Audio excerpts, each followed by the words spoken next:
I'm sorry, the question took so much time. Only one question. I don't know what will happen to the other question. Съжалявам, само един въпрос ни отне толкова време. Я да видим какво ще стане с следващия въпрос. But for God's sake, are you listening? Но за Бога, слушате ли? Nobody will talk like this. So for God's sake, listen. Please listen. Никой няма да ви каже всички тези неща. Затова за Бога слушайте. Моля, слушайте. The next question is, to which level of creation does has Shibendo reached? And which level of creation can we, as your disciples, reach? Again reaching. Translate, Again reaching. До кое ниво на творението достига Шибендо е въпроса. До кое ниво на творението може да достигнем ние като ваши ученици? И това, което говорещия каза, отново да достигнем. There is nowhere to reach. Everything is right here. Няма какво да достигаме. Всичко е тук. In the technical world, you have to reach Sofia, or you have to reach Rome, or you have to reach Paris. But here there is nowhere to reach.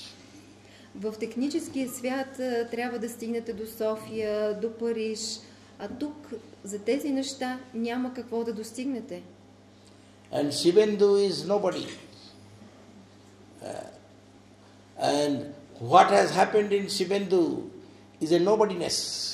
And you are not interested in that. А Шибендо е никой. И това, което се е случило в Шибендо е нищо. Никой не се интересува от това. And speculating about what has happened in Shibendo is not going to give any benefit to you. It has nothing to do with your confusion and chaos and your pain and suffering. И да спекулираме какво точно се е случило в Шибендо няма да ви донесе нищо. Няма да ви помогне по никакъв начин да се ориентирате в своята обърканост, хаос и страдание. This speculation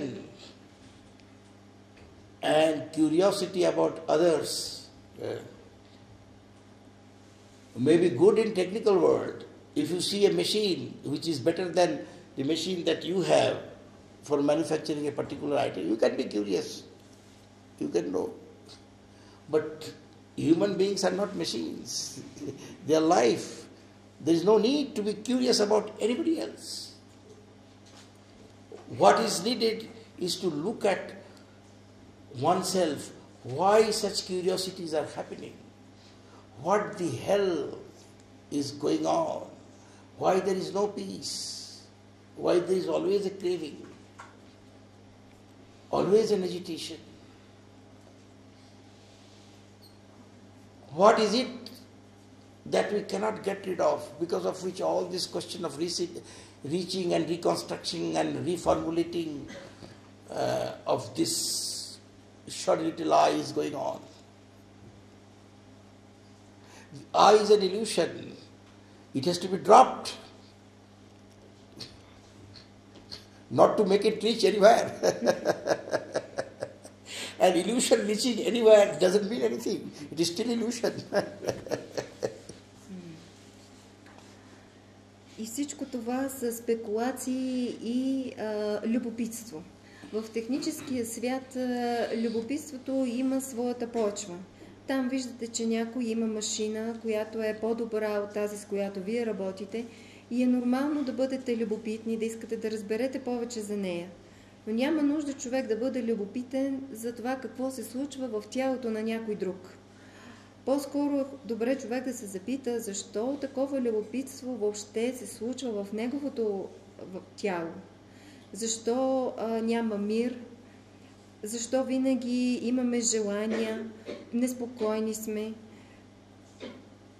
Какво е това, до което не можем да достигнем и което винаги се опитваме да достигнем? И всичко това е аз. А то е една илюзия. А илюзията, където и каквото и да достигне, каквито и висини да достигне, тя отново ще бъде илюзия. Така че няма значение какво аза прави. Аза просто трябва да отпадне, а не да се интересуваме докъде може да стигне.